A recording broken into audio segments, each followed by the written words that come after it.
নিজের বাড়ি কুঁড়ের ঘর হলেও শান্তি আছে, কারণ সেটা হচ্ছে নিজের বাড়ি। আর ভাড়া বাড়িতে তিনতলায় থেকেও শান্তি নেই, কারণ সেটা হচ্ছে ভাড়া বাড়ি। আসসালামু আলাইকুম, কেমন আছেন সবাই? দীর্ঘ 1 বছর পর আমি আমাদের নিজের বাড়িতে যাচ্ছি। আমি একা না, সাথে আমার ছেলে মেয়ে আছে, মা আছে এবং ভাইয়ের ছেলে আছে। আমরা আমাদের বাড়িতে ছিলাম। ব্যক্তিগত কারণে দীর্ঘ 1.5 বছর যাবত আমি ভাড়া বাড়িতে আসছি। বেশি দূর না, ভাড়া বাসা থেকে আমাদের বাড়িতে যেতে 50 টাকা রিক্সা ভাড়া লাগে। প্রতি মাসে আমার যাওয়া হতো, কিন্তু ছোট ছোট 2টা বাচ্চা হওয়ার কারণে এখন আর যাওয়া হয় না। আপনাদের ভাইয়া প্রতি মাসে গিয়ে ভাড়া নিয়ে আসে। তো দীর্ঘ 1 বছর পর যাচ্ছে, কারণ এলাকায় আমাদের পরিচিত একটা জুয়েলার্স আছে, সেখানে একটু কাজ আছে।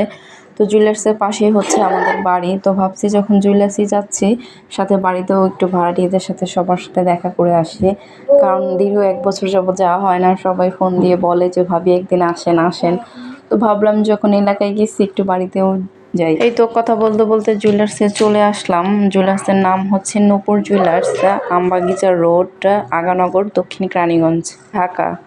দিনে ভয়েস দিতে পারি না, বাসের শব্দ, আশেপাশের শব্দ, আর রাতে ভয়েস দিতে আসলে হচ্ছে বাচ্চাদের শব্দ। সবাই একটু ক্ষমার দৃষ্টিতে দেখবেন। এই তো বাড়িতে আসলাম। এই রুমটা হচ্ছে আমি আগে থাকতাম। পাশে ভিতরে আরেকটা রুম আছে, ভিতরেই হচ্ছে ওয়াশরুম, ভিতরেই হচ্ছে কিচেন।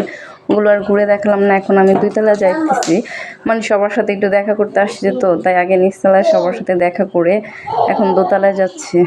নিজের বাড়িতে ঢুকলেই কেন জানি না অদ্ভুত একটা শান্তি লাগে। আল্লাহ পাক চাইলে খুব দ্রুত বাড়ির কাজ সম্পূর্ণ করে আমরা আবার বাড়িতে ফিরে আসবো। আমাদের বাড়িতে আম গাছ আছে, নিম গাছ আছে, 3টা আম গাছ। প্রতি বছর কিন্তু আম ধরে, এবছরই আম ধরে নাই এখনো, কেন জানি না। তো একটা ভাড়াটিয়ার রুমে বসলাম। তার মেয়ে হচ্ছে বিড়াল পালে, আমি একটু আদর করলাম। এখন আমার মেয়ে একটু ধরবে, ও ভয় পাইতেছে, বারবার ওর জামা দিয়ে ধরার চেষ্টা করতেছে। তো আমি বলতেছি ধরো, কামড় দেবে না, দেখো আম্মু আদর করতেছে। তো সে ধরবে না, সে ভয় পাইতেছে, ভাবতেছে হয়তো বা তাকে কামড় দেবে।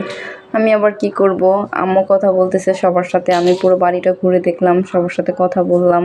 এই তো নিচে আসলাম, পাশে একটা উঠান আছে। বাড়িতে যেহেতু 3টা আম গাছ আছে, একটা নিম গাছ আছে, তাই সারাদিন বাড়ির উঠানে পাতা পড়ে নষ্ট হয়ে থাকে।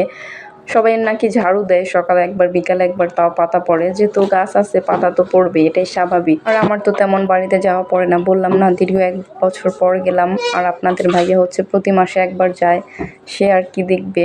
যাই হোক, কথা বলতে বলতেই তো প্রায় শেষ পর্যায়ে চলে আসছি। আমার ছেলে খেলা করতেছে, ও আসবেই না।